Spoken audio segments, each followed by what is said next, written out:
Hi, I'm Betty Alkazian, and you're watching Raising a Mensch. Today we're going to talk about raising Menchy teens.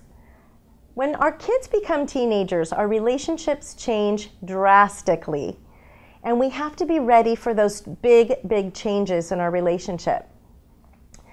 So what changes? When our kids are young, we get to micromanage who they're hanging out with, where they're going, so much about their lives. But as our kids get older, they expect us to step out a little more of the picture and allow them to make more of the decisions. They make their plans, they decide who they're going to be with, and we no longer have much say in that. So our job really is to become observers and listeners. It is so important. When you are carpooling and you're driving a bunch of teens in the car or preteens, your job is to become invisible and just listen. Even if you hear something that you don't like, be quiet and discuss it later with your child. But the more invisible you become, the more likely you are to hear things that are going on. Another aspect of how your relationship changes is your kids' behavior will change. Very often they'll become disrespectful because they're really testing the limits. They're testing the limits of what you'll allow, but they're also testing the limits of their own behavior. They're trying on new behaviors, kind of like going into a dressing room and trying on new clothes. Sometimes an outfit feels great, and sometimes it doesn't feel so good. So they'll be trying on new behaviors and then watching for your reaction about how you handle it. And so you really have to step up as a parent to be an incredible role model and to stay calm. Speaking of staying calm, it's really important not to ride the emotional roller coaster that goes along with being a teenager.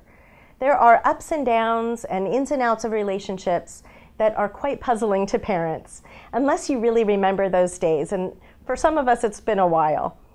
So our job is really to step back, again, to be the observers more than riding the roller coaster with our kids. It's not your job to be their best friend.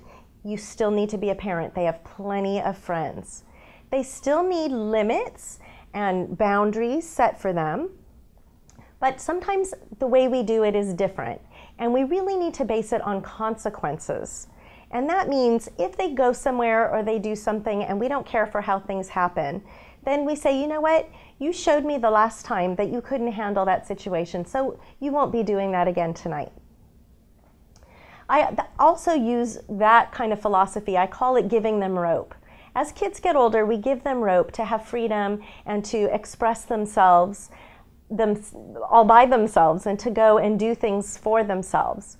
And our task is to see how it goes sometimes, unless it's a situation that we don't think they have the maturity or the know-how to handle. If they can't handle it, then we don't let them go, and we say it's my job to protect you from places and situations that you're not capable of handling yourself. But if it's a situation that they may be able to handle, we let them go and we give them that rope, provided they've shown that they can handle the responsibility. If they're making good judgments in other areas of their lives, then we have to trust that they will make a good judgment in this situation. If they don't, then we pull that rope back and we let them know, okay, that was a little too far. You've shown me that you can't handle that, and so we'll go from here. And we rein them in a little bit and keep them tightly close to the family for a while until they're showing good judgment and they're making good choices, and then we give them a little rope and let them try again as they mature. In talking about our teens, it's really important that we remember what this developmental phase is all about. This is their time to be stretching their wings and beginning a whole new phase of their lives, and we need to step back and give them the space to do that. When we talk to our kids, especially about really important topics, one of the best places to talk to them is in the car. For one reason, because they don't have to have eye contact with us. Everybody's eyes are forward, and that's really comforting for kids. They don't want to look you in the eye.